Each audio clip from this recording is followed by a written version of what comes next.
which I want to talk a little bit at the end about your foundation and what you're doing, because I think you're building some new things now that I think are important, and a network to stop a network, I think, is loosely what you said before, which is that's what we need.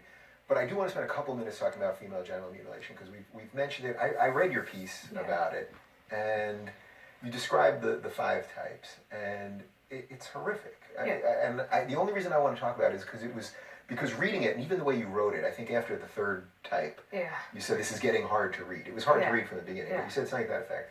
And really, I really was having trouble reading it. I mean, it's so viscerally awful. So we can go through all of them if you want, but we don't have to. But can you just, for a couple of minutes, just lay out what's going on there? Because people are now hearing it, and you're right, when the New York Times then says, well, it's cutting.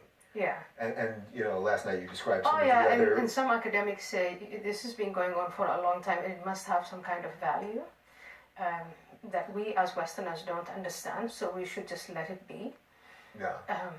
So we'll link to the article down below so people can read it, but if you want to just lay out a little bit of it. Well, the first thing I want to point out is this is being done to children. It's being done to girls, little girls, vulnerable by people they trust, their parents, their extended family, grandmothers, aunts.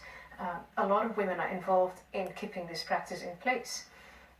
They have their reasons for doing it. They say it's religious, it's to give the girl the opportunity for a husband in the future, whatever. So this poor little girl is really not consulted at any moment about whether she wants it or not.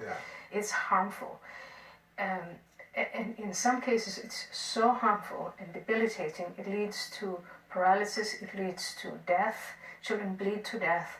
It leads, I can't even begin to talk about the psychological effects of once you realize that a part of you has to go because it's filthy. And so you have to realize that. It's happening to children. Yes, it does happen outside of the United States, and now we are seeing those cultures come here and carry on the practice. We have laws here that purport to protect all children.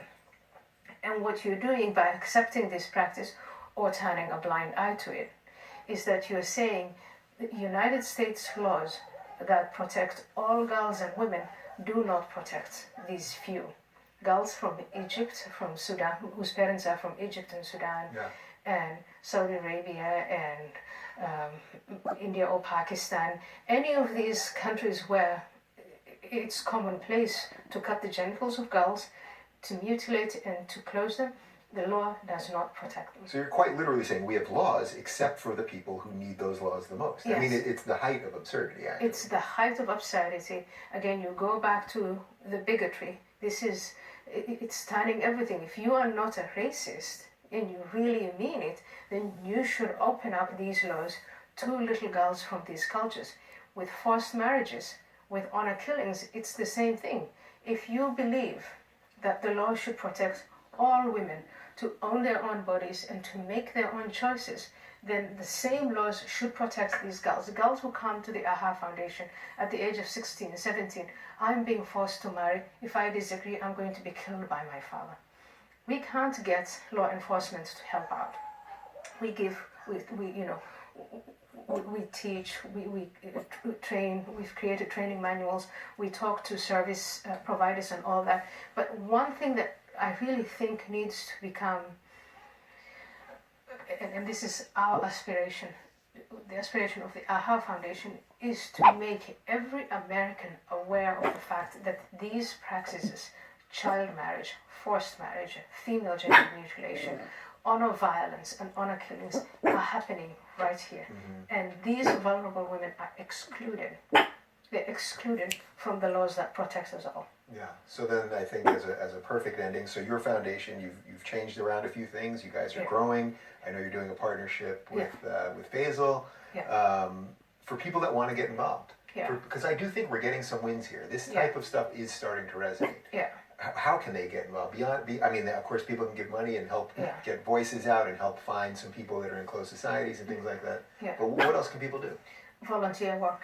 Because if you understand what the problem is and you have the time, you can help us take that awareness. Volunteer your time. If you're good with social media or other ways of reaching as many people as possible, please help us out. If you are a teacher, if you are a policeman, if you are any other service provider somewhere in the country and you're confronted with any of these practices, please let us know.